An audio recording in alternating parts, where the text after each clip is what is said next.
A lot of people don't realize that pastels are the most permanent artistic medium that exists.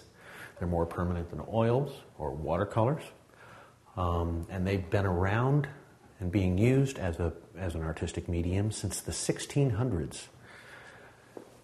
One of the interesting things about pastels, a lot of people think of pastels as being those wimpy, pastel-y tinted colors that are often used by fair portrait sketchers. That is not pastel painting. That is more like pastel sketching. And pastels can be very rich in color tone.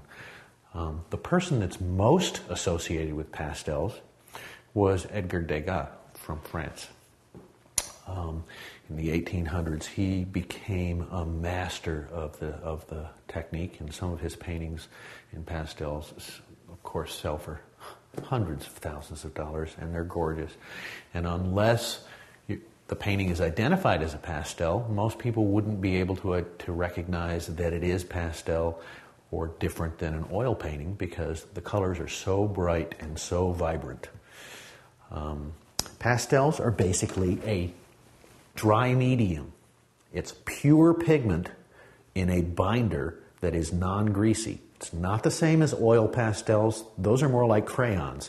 This is pure artistic pigments ground and mixed in a binder that allows it to be applied to a surface.